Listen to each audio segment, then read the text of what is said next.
Alfred Hitchcock is regarded as one of the greatest film directors of all time. His genius was tapping into the most basic of human emotions, fear. However, the way he created fear in his films was far more cunning than merely depicting scenes of extreme violence.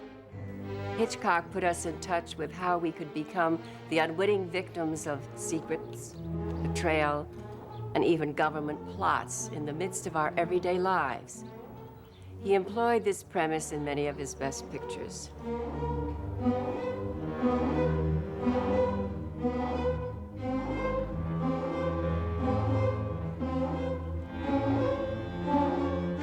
However, North by Northwest stands out as the ultimate Hitchcock thriller. I'm Eva Marie Saint, and this is the story of how this film was made and the master who brought it to the screen.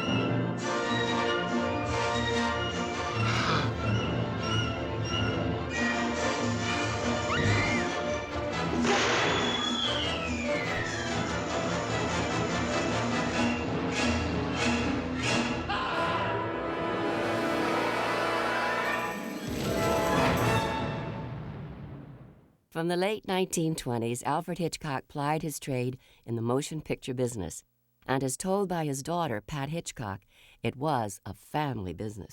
My mother and father first met. She had been in the motion picture business since she was 16, and she was working as an editor, a cutter. But in the days when you put one reel here, it went through a little sort of viewing thing, and then another reel over there. And it ruined her eyes, I might say. And this young man came in, and what he was there for was drawing the pictures for the subtitles. You know, and the sun sets, and he would draw the sun setting. And that's where they met. And he never spoke to her because she had a much better job than he did. And in those days, you didn't do that. And then eventually she became an editor on a picture he was going to be assistant director on. So then that was all right. He could talk to her then. Actually, it was very soon after he met her that he became a director. Then she worked with him on all of his pictures. After many successes in the 1940s and early 50s, Alfred Hitchcock was contracted by MGM to create a film adaptation of the celebrated novel, The Wreck of the Mary Dear. So Hitch had the studio hire Ernest Lehman, fresh from his triumph with the sweet smell of success, to write the screenplay. However, the Mary Dear was never to set sail for Hitchcock and Lehman. I walked in one day and said, Hitch, I give up. You've got to get yourself a new writer. I don't know how to do this picture. And he said, don't be silly. We get along so well together, we'll just do something else. So I said, well, what'll we tell MGM? He said, we won't tell them. One day, Hitch said to me, I always wanted to do a chase across the faces of Mount Rushmore. I said, I like that. And I made some little notes on that. And then one day, Hitch said, I always wanted to do a scene where somebody is addressing the United Nations and says, I refuse to continue until the delegate from Peru wakes up. So an usher goes over and taps a delegate from Peru, and he falls over. He's dead. And I sat in my office trying to construct a story which began at the United Nations, and that was the genesis. I said, I want to make the Hitchcock picture to end all Hitchcock pictures. Something that has wit, sophistication, glamour, action, and lots of changes of locale.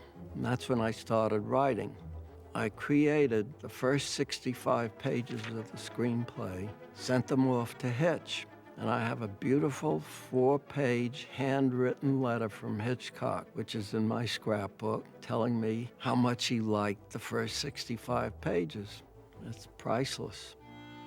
So he went to the powers that be at MGM and spun about 20% of a movie, because that's about all we had. He looked at his wristwatch and said, well, gentlemen, I have a meeting now, and I'll see you at the preview. And they were thrilled.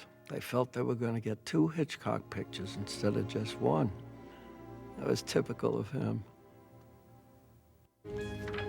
With a schedule that required shooting in 3 major locations, including Mount Rushmore, it was becoming clear to MGM that North by Northwest was going to be a very large and expensive production. The original cost estimates came in at a little over $3 million, which could be the cost of a Starz trailer today. So Hitchcock brought a tried and true creative team to the film, including art director Bob Boyle. The reason we had storyboards and why it was all pre-planned is it not only was easier for him, but he had already been able to communicate with all the other disciplines involved. Hitchcock had the big office at the end of the hall. Next to him was Ernie Lehman, the writer. I had the office next to Ernie. Bob Burks, the cameraman, had an office next to me. George Tomasini, the editor, everybody was on. He'd have a finished script. He would then take a pad with 3 rectangles on. He would then draw every single shot in the picture. He would then go over it with the cameraman. So by the time he got on the set, he knew exactly what that movie was going to look like up on the screen. To him, the exciting part was thinking about it, was sitting behind his desk and thinking about a sequence. From the beginning, Hitchcock and Lehman had Jimmy Stewart in mind for the role of Roger Thornhill. But at some point, it was suggested that the project might be a better vehicle for Cary Grant. However, the casting of his leading lady was a challenge. I'm a party girl. I'm a party girl. I'm a party girl. I go out with men for money. MGM suggested their contract player Sid Charisse to play Eve Kendall, but Hitchcock didn't think she was quite right for the part and suggested me. I had just starred in Raintree County for MGM, who thought I was wrong for the role of the sexy double agent. Regardless, Hitchcock insisted, and I was hired. He could see something in people that other people couldn't see. You know, he could see the classiness. He could see her as a person, you know, instead of the parts she'd been playing. He secretly admired beautiful women, quite obviously, particularly if they looked like Grace Kelly or Eva Marie Saint. His eyes always gave him away. His eyes always followed beautiful women. Blondes are more mysterious. What is she like? Is she cool? Is she sexy? That's what you're not sure of. It was all tied in with the mystery. Hitchcock cast James Mason for the role of Van Damme. And then finally, Marty Landau was on the roster. Hitchcock saw me in a play that brought me to California called Middle of the Night, which I had done on Broadway with Edward G. Robinson. And then I got a call from him, you know, for a picture called North by Northwest. He did use the same people, same character actors. Look at Leo G. Carroll. He was in practically every Hitchcock picture. In the role of Roger's mother, Mrs. Thornhill, Hitchcock cast Jessie Royce Landis, although only a year older than Cary Grant.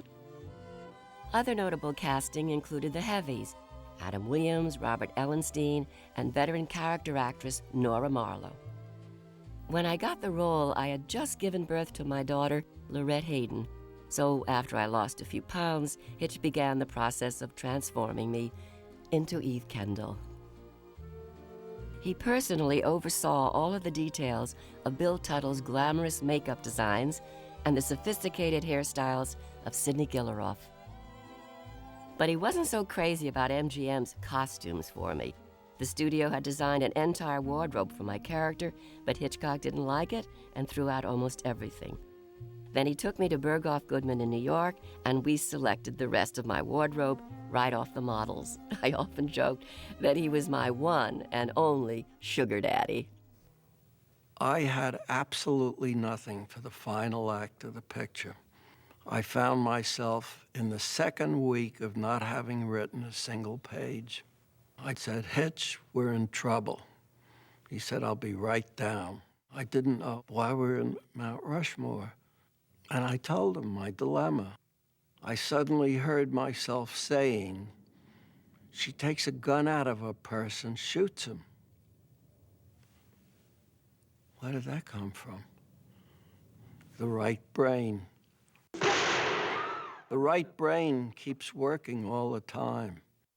And so after a thorough pre-production period, we headed to New York for the start of principal photography. And ironically, the first day of shooting required Alfred Hitchcock to commit an actual crime. The script required Roger Thornhill to walk in the front entrance of the United Nations. He wasn't allowed to shoot in the United Nations, and Cary Grant is seen entering the building. So Hitch secretly filmed it from across the street.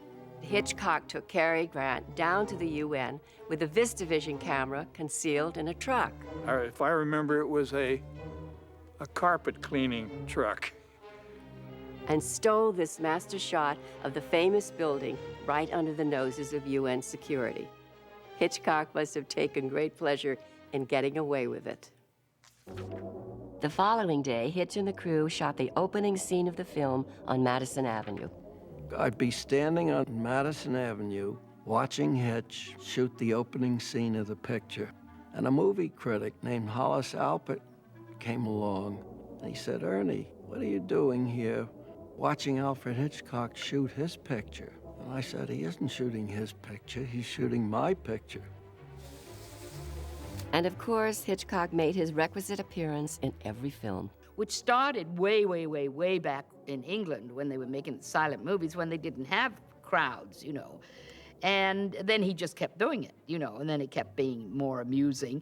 It got to be so that people would see him and say, oh, there he is, there he is. Well, that ruins any mood that you're trying to get in the movie. So he always had to do it, and you'll always notice in all the later movies, he always had to do it very early on. That was his signature piece. He goes over to a bus. I think he rather liked the idea of having the bus slam the door on him. In those days, there wasn't a good film commission in New York, and the police would come on in segments, and you had to pay each situation again and again and again. And in some interview, he referred to the New York police as New York's worst. And when we arrived at the Plaza Hotel, we had no police protection. So Hitchcock was very upset about this. Coincidentally, Cary kept an apartment at the Plaza, where he escaped from the crowded lobby between takes. So my co-star emerged at the last moment before a take. As legend has it, when they shot this scene, Cary entered the lobby without a word from the director. After shouting, "Cut," Hitchcock was asked why he hadn't directed Cary for the scene. Hitch simply remarked, "Oh, he's been walking across this lobby for years. I don't need to tell him how." Well, Hitch took me to dinner, and he suddenly got very serious. He said, Ernie, you know, we're not making a movie. We're constructing an organ, the kind of organ that you see in a theater. And we press this chord, and now the audience laughs. And we press that chord, and they gasp. And we press these notes, and they chuckle. And he said, someday we won't have to make the movie. We'll just attach them to electrodes and play the various emotions for them to experience in the theater. Next, the exterior of the Glen Cove, Long Island estate was shot. This house had fantastic grounds with a long driveway up from the main road to the house. Fitted us perfectly. Outside of being one of the highest paid actors in Hollywood, Cary Grant was a successful businessman in his own right. He charged 15 cents for an autograph. I was very impressed at one time because I thought, oh, isn't that nice? He's giving it all to charity. But I don't think he was giving it to charity at all. I think he was giving it to him. He was very clever at that. He would always have someplace to go just before the check arrived. Soon after, the company shot the scenes at Grand Central Station. One thing I'll never forget was Hitchcock always wore a suit and tie on the set. He was the very picture of button-down respectability, which was another way he inspired confidence in those working around him. After concluding the New York location, we headed out by train in a northwesterly direction to Chicago, where we began shooting my first scene for the film, the train exterior at LaSalle Station. So here I was, starring as a sexy spy lady opposite Cary Grant in a romantic thriller directed by Alfred Hitchcock. Believe me, it wasn't all bad.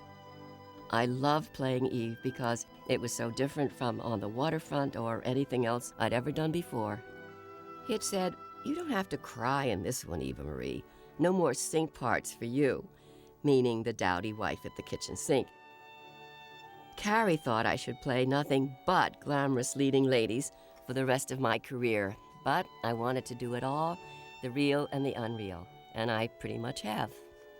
As a director, Hitch was mostly concerned with the technical aspects of getting his vision onto the screen. Your hand goes here, you're looking up there. He wasn't like Kazan, who would whisper wonderful, intimate direction in your ear. Hitch gave me 3 basic pieces of direction. First, lower your voice. Second, don't use your hands. And third, always look directly into Cary's eyes.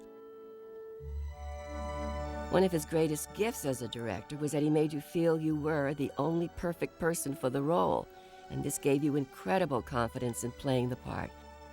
And then he'd leave you to your own devices. It was really a wonderful set to work on.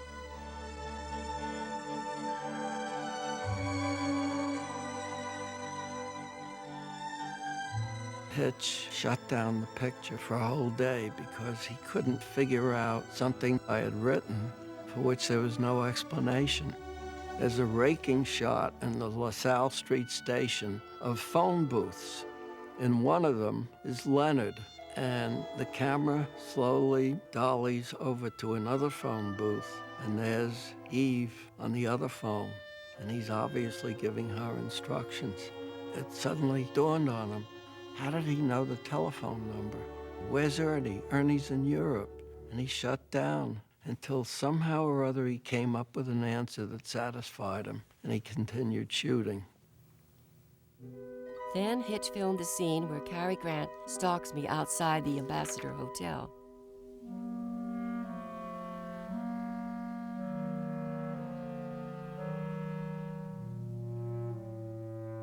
Hitch was rather apprehensive. He was very reclusive. He was afraid of the police. When he was a boy, he did something naughty, not anything special, but his father had the local constable put him in jail. And he says that was why he was afraid of police. Paranoia is a good word to use with Hitch. At the Chicago airport location, Hitchcock was in fine fettle and agreed to take some amusing publicity shots. He loved the limelight in being able to publicize his pictures and being able to talk about his work. But then when it came to his personal life, he shunned it completely. He loved playing the British film icon, and if he had a dark side, he had a great sense of humor about it. Then we continued northwest again to Rapid City, South Dakota, where Cary and I had a night on the town in our country best.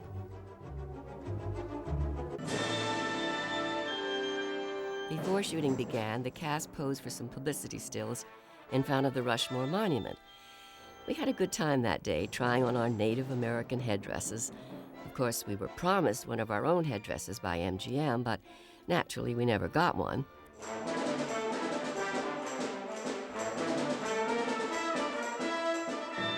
We were all having so much fun that what came next was a complete surprise.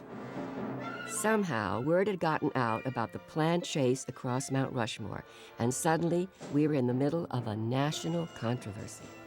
The proper government agency found out that we were planning to stage killings on the faces of a national monument The Department of Interior wasn't giving us permission to even shoot in the park. Of course, it was never intended that we shoot on the actual monument. He was very upset at first.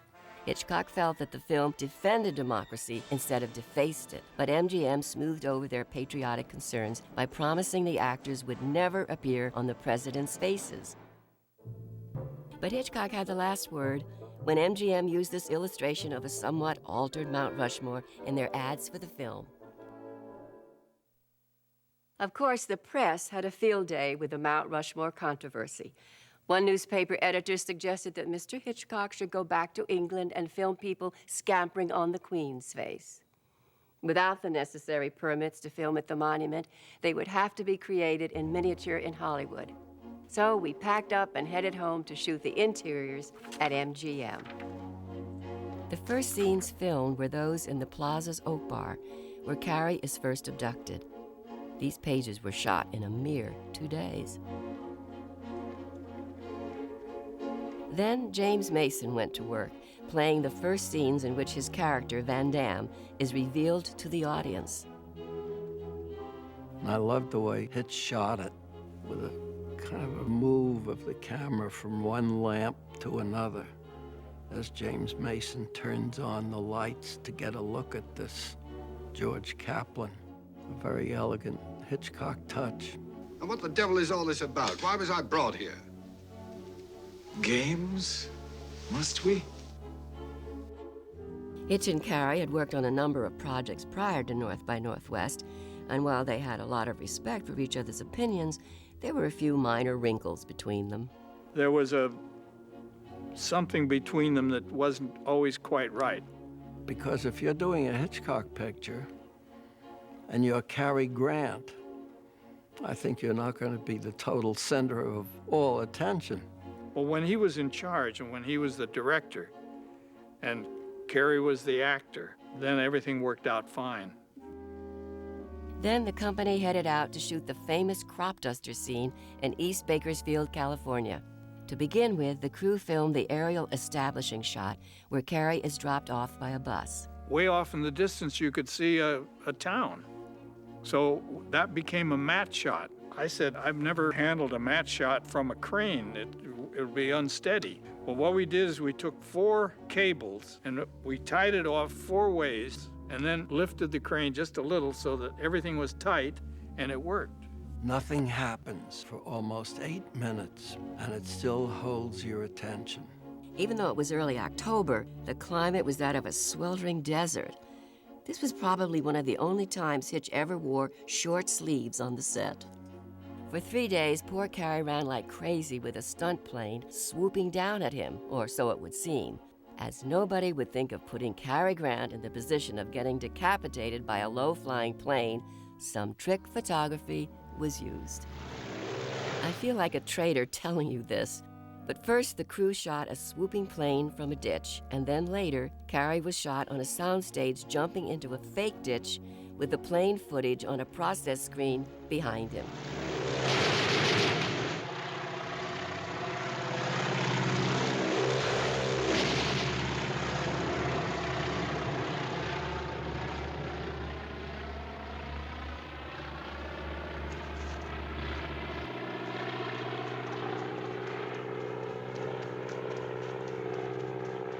The cornfield we had to plant.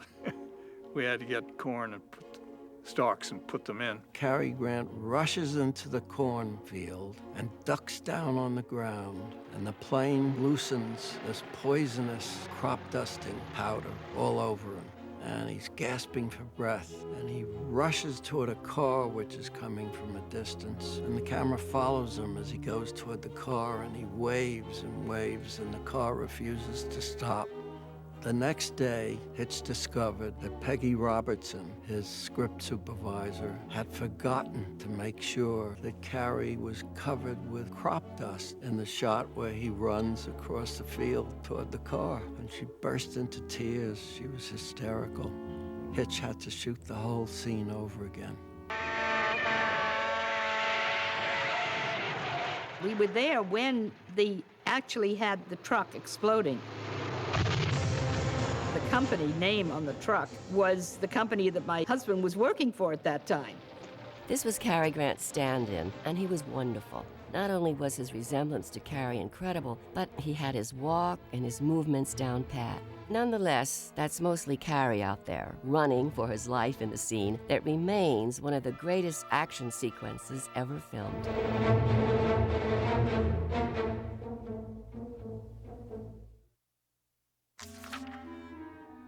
The landing strip scenes were next. Here we went about the ordinary business of life on location, if you want to call it ordinary. Then we moved into the scenes between Eve and Roger on the 20th Century Limited. First, we shot the dining car scene. And it seemed there was one line of dialogue she had in the dining car sequence where she says, I never discuss love on an empty stomach. well, if you look at the film again, you'll see her lips are saying, I never make love on an empty stomach. I think it was a little ahead of its time. The next scene we shot was in Eve's compartment, but the set was rather compact and I have a slight fear of enclosed spaces. However, I got through it, just doing take after take, kissing Cary Grant. Actually, we were both married, and the only thing between us was mutual admiration, not to mention the fact that we were surrounded by a full crew of technicians. Hitchcock brought an amazing sense of intimacy to the screen through the use of movement. Hitchcock liked to enclose these intimate scenes, and in some of the other films, he's had the camera even going around them. In this case, you couldn't do that because the set was so small. So the camera was still and the people turned. The idea being to get the visual effect of enclosing these people in a very intimate moment. Today in love scenes, they show everything in explicit detail, but I prefer the way it is in our picture, where you're not sure what happens after the fade out, but your imagination fills in the blanks perfectly. Shooting the Ambassador Hotel interiors took only 4 days. Surprised? Yes. No getting rid of me, is there? And though the scenes were fraught with tension, off-screen, Cary and I were relaxed. We chatted between takes and even did the latest dance craze, a far cry from the anxiety on-screen. I had a bike on the lot, and one day, while I was out on a ride during my lunch break, someone took a picture and later left it in my dressing room with this fake traffic ticket. The MGM studio police had cited me for driving 60 miles an hour on the wrong side of the road in night garments. Other offenses included drunk driving, foul language, and failure to pass a sobriety test. When we were doing the auction scene, he whispered something to Cary, he whispered something to James, he whispered something to Eva Marie, and he passed me by. And I walked up to him, I said, is there anything you want to tell me? I was a young actor, eager, you know. I mean, they're getting direction. He said, Martin, I'll only tell you if I don't like what you're doing. You're projecting very well. And I said, well, okay, that's nice, but I did feel left out. Hitchcock said, actors are cattle. Well, he never said that. He said, you must treat actors like cattle. Along the way, we had a few visitors on the set of North by Northwest, including Hitchcock Fine, Shirley MacLaine, actress Miyoshi Umeki, and Pat Hitchcock, who was expecting her third child. An Egyptian producer and his leading lady made a visit along with my husband, Jeff Hayden, and finally, Princess Sofia of Greece. Then Saul Siegel and the MGM brass came to visit the soundstage. Whether or not Hitchcock feared authority, here he's smiling that reassure the money man smile that never goes out of date. One of the most noticeable mistakes that happens in the movie occurs when I fake shooting Cary at the Rushmore Observatory. Look behind me and you'll notice a small boy plugging his ears in anticipation of the gunshot. Obviously, he sat through a few too many takes. Why this take was selected from all the ones we shot, we will never know. This vignette has always gotten a laugh. Stop! Oh, excuse me. Stop. Ah. We shot all the scenes at Van Damme's house, which included 14 pages of script, in only 6 days. But Hitch was prepared and economical, and it went very smoothly. We did it on stage 5 at MGM, and it was done with mats, but we were able to photograph underneath the house, approaching the house, all sides, including the front door. So we shot 4 directions. In this sequence, the script delves a little deeper into the character of Leonard. There's a little hint of homosexuality. Oh, is there more than a hint? Ernie Lehman actually wrote a line, call it my woman's intuition, if you will. I just felt it added something real. I think you're jealous. No, I mean it. I'm very touched. Very. Jealousy can make someone do nasty things.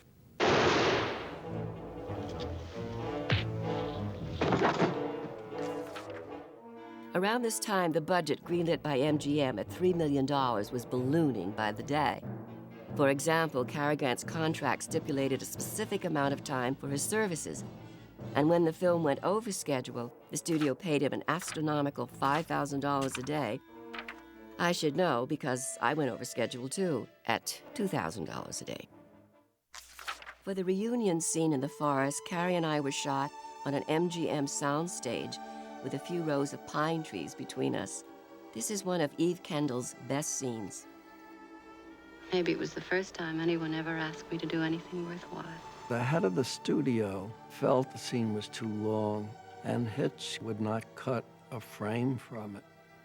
So I think that was the only point at which he and the studio disagreed. Then at last, we shot on the gigantic Mount Rushmore sets at MGM. And here, Bob Boyle and his crew achieved some of the greatest art direction ever shot on film. For 5 days, Cary and I climbed on ledges and peaks sculptured in concrete in front of the enormous backdrop of Mount Rushmore, stretching 30 feet high and 150 feet wide. I think it was one of the finest scenic paintings probably ever made, because very often with a scenic painting, you put trees in front or you put a little scrim over it, but we couldn't do that here.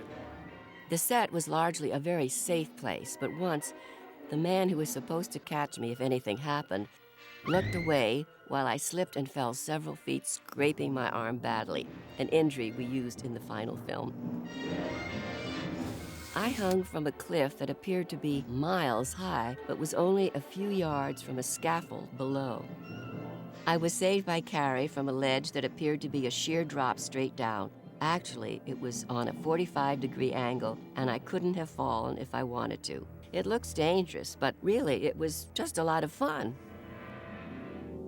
I think if you read the script, you'll see the train goes off.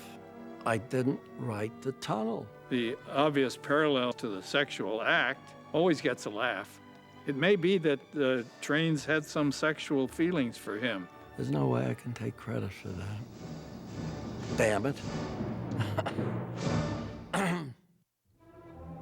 After 78 days in front of the cameras, North by Northwest finished shooting on December 16, 1958. And even though it was more than $1 million over budget, MGM was delighted with the results. Not long after, the film was scored by Bernard Herrmann, whose contribution is one of the movie's greatest achievements. If it hadn't been for Bernard Herrmann, there never would have been a North by Northwest. Benny Herrmann introduced me to Hitchcock. That's how it all came about. Just think of that.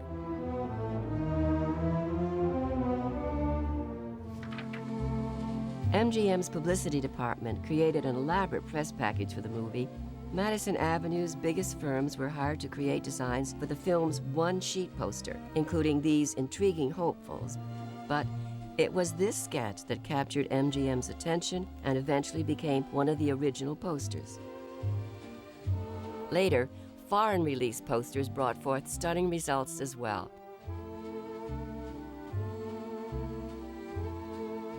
Just like today, there were promotional tie-ins.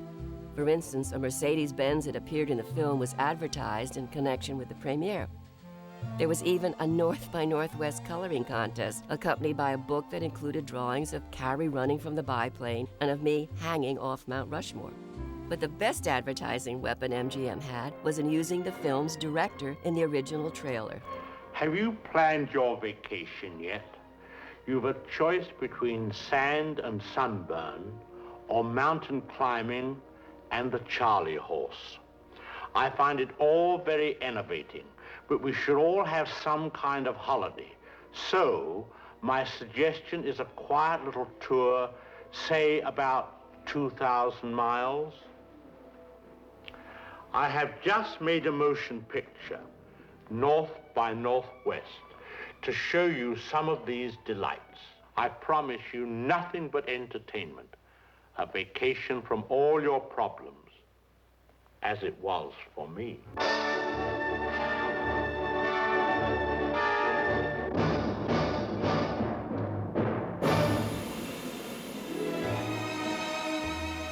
For the North by Northwest world premiere in Chicago, Hitch was taking no chances with the safety of his brainchild.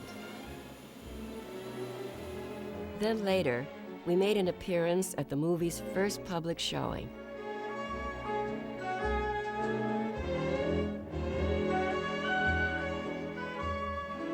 Although a little nervous, I think Hitch really enjoyed the adulation.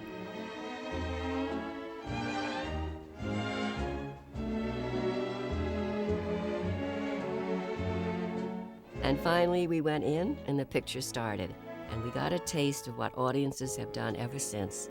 They loved every minute of it. This led up to the biggest event of all, the premiere at Radio City Music Hall, which was a spectacle unto itself, boasting a live stage show included in the price of admission.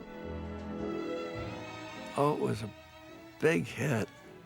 At the end of 1959, North by Northwest had earned a substantial profit and made it to every top 10 list in the country.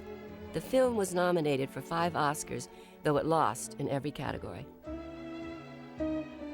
North by Northwest was not the classic that it has become. It kind of hung in there, and it would be re-released, and it would be shown at festivals, and it slowly became a famous picture. Oh, I think North by Northwest is very high as one of his best pictures. I just saw it a few weeks ago. I never tire of seeing it. It's always new, it's fresh. A lot of people say it's a quintessential Hitchcock film because it has a lot of pieces from a lot of The Wrong Man, 39 Steps. What he was able to do was to take a small boy's fear of the dark and make it into a wonderful film. Right after that, of course, he went away from that big, rich-looking movie and went into a black and white period. The next picture was Psycho. North by Northwest is a film that has stood the test of time. Hitchcock's incomparable direction, Ernest Lehman's rock-solid script, and Cary Grant's finest performance still casts a spell of greatness, which I'm incredibly proud to have been part of. I'm Eve Kendall, Eva Marie Saint, and thank you for watching. And cut.